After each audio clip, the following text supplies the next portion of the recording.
솔루션의 이도영입니다. 대학교 소개 2020학년도 전형 소개 중인데 17번째 이화여대 편입니다. 저희가 어쩌다 보니 여대를 하나도 하지 않았는데 여대 탑을 갖고 있는 이화여대 편을 준비했고, 위치는 제가 굳이 설명을 하지 않아도 유명하죠. 연대 서강대랑 더불어서 신촌을 지키고 있는 학교입니다. 그래서 이대 나온 여자라면 유행어를 만들 정도로 굉장히 전통 강호인 학교인데, 오늘 이화여대 편 설명해 드리도록 하겠습니다. 자, 이대는 수시를 좀 많이 뽑는 학교고, 요즘에 그 서울에 있는 학교들을 저희가 소개를 하다 보니까 정시 모집 같은 경우가 30% 선을 유지하는 학교들이 많습니다 라는 말씀을 드렸는데, 이대, 고대 같은 경우가 아직도 20%대의 정시를 유지하고 있고 수시를 굉장히 많이 선발하는 학교입니다. 특히나 여기 종합전형 같은 경우는 29.8%면 굉장히 높죠. 그러니까 전체 10명 중에 3명을 종합으로 뽑는다. 즉 수시만 따지고 보면 7명 중에 3명 정도를 뽑는 데서 절반 가까이를 종합전형으로 뽑는 학교다라고 생각하시면 됩니다. 수시는 크게 3개, 정시 1개 있는데, 자, 교과, 종합, 논술 이렇게 3개를 가지고 있는 학교입니다. 교과는 일반 교과가 아니라 잘 보셔야겠지만 고교 추천 전형입니다. 추천자 전형, 지난번에 저희가 고대편을 소개해 드릴 때 말씀을 드렸습니다만, 제가 내신이 일반고에서 굉장히 좋다, 굉장히 좋은데 수능 준비가 안 돼 있거나 스펙이 부족하다라는 데 학교장 추천으로 많이 지원을 하게 되는데, 가장 높은 학교가 고대가 될 것이고, 여학생들 같은 경우는 이대도 충분히 고려할 만한 학교다. 그래서 그냥 교과가 아닌 학교장 추천이 들어가는 전형이다. 이 정도 기억하시고, 종합전형 많이 뽑고 논술도 좀 살아있다. 상대적으로는 정시를 서울 상위권에 있는 학교들 중에서는 살짝 적게 뽑는다. 이게 이제 인트로 정도 되겠습니다. 전형을 하나씩 살펴보도록 하겠습니다. 자, 일반적으로 보통의 교과 전형이라고 하면 수능 최저가 들어가 있는 경우가 많은데, 여기 같은 경우는 앞서 설명을 드렸지만 학교장 추천 전형입니다. 그래서 내신 전형이긴 하지만 학교장 추천이죠. 즉, 교장 선생님이 너 이대 가고 싶으면 추천서 써줄게 라고 하는데, 내신이 안 좋은 애를 써줄 리가 없죠. 왜? 공평성, 형평성에 어긋나는 경우가 생기면 문제가 생기기 때문에 학교에서도 공부 잘하는 학생들을 추천해준다 이겁니다. 그 정도 되면 수능 최저까지는 굳이 요구하지 않겠다. 그래서 교과 전형인데도 불구하고 수능 최저가 없고, 그만큼 교과 전형이기 때문에 뭐죠? 교과 80% 정도 비중이 높다. 전과목 반영하고 가중치 없다. 특별히 신경 쓰지 않고 전체 평점으로 가늠하시면 된다 이겁니다. 자, 학생부랑 학교별 추천은 문이과 구분 없이 학교당 5명. 서울대 몇 명이었죠? 네, 서울대는 2명, 지금 비슷한 거. 고려대는 4% 이내였었고, 이대 같은 경우는 전교생에서 5명까지 추천이 가능하다라고 되어 있습니다. 자, 석자 등급 점수라고 되어 있는데 큰 의미는 없다는 얘기를 말씀을 몇 번 드렸습니다. 왜? 교과 전형에서는 정량 평가를 해서 줄을 세우는데 이미 1.1과 1.5는 차이가 생깁니다. 즉, 이 안에서 0.4가 차이가 나든 0.1이 차이가 나든 10점의 차이가 나든 중요한 게 아니고 등수로 결정이 되어 있기 때문에 어느 정도 정해져 있긴 하지만 큰 의미는 없다라고 볼 수 있습니다. 하지만 잘 살펴보시면 10점 만점에 1등급에서 2등급 떨어지면 9.6, 9.6에서 9.2 떨어지는 데는 몇 점이 떨어지면 0.4, 0.4가 떨어지는 반면 3에서 4가 내려갈 때는 0.6이 떨어지고 급간이 넓어진다는 뜻입니다. 이게 무슨 얘기냐? 어찌어찌 봐서 3등급까지는 봐줄 수는 있는데 힘들겠죠. 2대 정도 되면 3등급 밑으로 오지 말아라 라는 의도가 숨어있는 데이터라고도 볼 수 있습니다. 다른 학교도 보시면 급간이 갑자기 넓어지는 구간이 있는데 그 밑으로 오지 말아라 라고 해석하시면 됩니다. 자, 미래인재 전형, 종합전형이죠. 종합전형 수능 최저 거의 없고요. 833명 많이 뽑습니다. 자, 종합전형의 차이는 다단계냐 일괄 합산이냐, 즉 면접을 나중에 따로 보느냐 따로 보지 않느냐 정도가 차이가 있을 수 있는데, 요즘에는 면접이 점점 없어지는 추세입니다. 면접이 없어지는 추세는 이렇게 생각하시면 됩니다. 면접이 있다는 얘기는 1단계를 보고 나서 면접하는 데까지 시간이 있죠. 이 학교를 선택하지 않을 가능성도 생깁니다.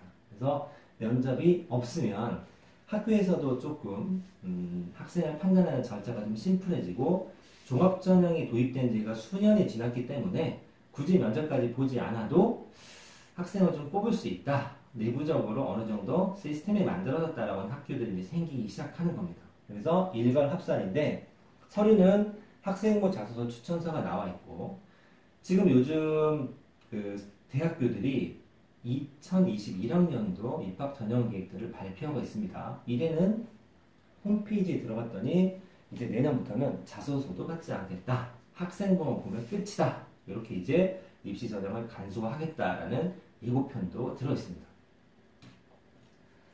자, 그런데 종합전형인데도 특이하게 아까는 교과전형인데도 수능체제가 없던 반면 종합전형에서는 수능체제가 있어요. 즉 교과는 일반 교과전형이 아닌 학교장 추천이기 때문에 수능 성적은 보지 않겠어 라는 얘기라면 여긴 종합전형에 대해서 말 그대로 이것저것 다 보는 겁니다. 면접만 안 보지 수능도 좀 보겠다라고 되어 있는데 여기 보시면 인문계가 3합 5, 자연계 3합 6 이렇게 해서 한 단계 정도 차이가 나 있고 국수형 탐입니다.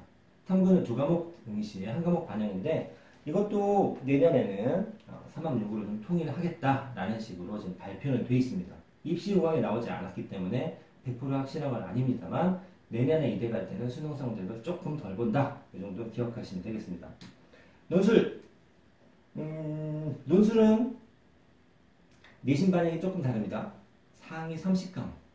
솔직히 30과목이면 고만고만하지 않을까 싶습니다만 30%에서 30과목이니까 내신 반영 비율이 높지 않다. 그리고 논술 70%의 일괄 선발이기 때문에 내신보다는 논술 시험을 잘 보는 게 열등 유리하겠다라고 하는 거고 수능 체제도 3합 5, 3합 6이라고 이렇게 되어 있고 석차 등급 점수도 아까 교과 전형이랑 아주 비슷합니다. 그래서 여기 보시면 0.4, 0.4, 0.6 보이시죠? 똑같이. 그래서 3등급 아래로는 내신이 많이 불리해지기 때문에 논술 전형을 쓰시더라도 3점단을 맞춰놓는 게 논술로 승부를 볼 수 있는 가능한 범위다라고 보시면 되겠습니다. 자, 정시는 없습니다. 뭐 가중치도 없고 별것도 없고 보통 이과에서 수학을 좀 더 쳐주기는 하는데 이젠 그것도 없어요. 제가 탈탈탈해서 n분의 1로 딱 나눠놨습니다. 즉 문이과 구분 없이 국어 25, 영어 15, 탐구, 수학 25, 한국사는 가산점 방식인데 수능 100% 끝입니다. 그냥 수능 성적 잘 보고 특별히 고민하지 않게 원서를 접수하면 됩니다.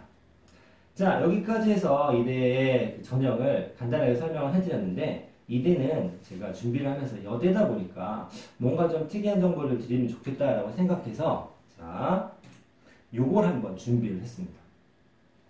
자, 2018학년도 입결인데 이게 이제 그 사이트에 공시가 되어 있습니다. 어떤 자료냐면 서울에 있는 또는 지방에 있는 4년제 대학교 학교에서 과연 일반고랑 특목고 학생들 중에서 입학 비율이 어떻게 되느냐를 조사한 자료입니다. 자, 여기 보시면 2018학년도에 이화여대 입학한 친구들을 100이라고 잡았을 때 일반고 61, 과고 0.8, 외국 국제고 10.7, 자율고 10.8%가 되어 있습니다. 자, 이 수치는 얼핏 보면 서울에 있는 웬만한 학교들이랑 수치가 비슷합니다. 그래서 55에서 65 사이 정도, 즉 100명 중에 61명 정도가 일반고 학생들이 입학을 한다는 얘기입니다. 그러면 이거 아주 낮지도 않고 그렇다고 해서 아주 높지도 않은 전형이죠. 그러면 이화여대에서 일반고 애들을 좀 적당히 수용하는구나 라고 할 수 있는데 제가 여기서 말씀드리고 싶은 나머지 세 개의 학교입니다. 첫 번째 과고입니다. 과고 0.8%는 그렇게 신경 쓸 만한 데이터가 아니죠. 왜? 아무래도 영재고나 과고는 여학생 비율이 압도적으로 낮습니다. 거의 10%에서 20% 사이. 그것도 과고는 10%가 넘고 영재고로 넘어가면 10% 안쪽으로 되는 학생들이 비율을 가지고 있기 때문에 여학생들이 이대 쓰는 경우 없습니다.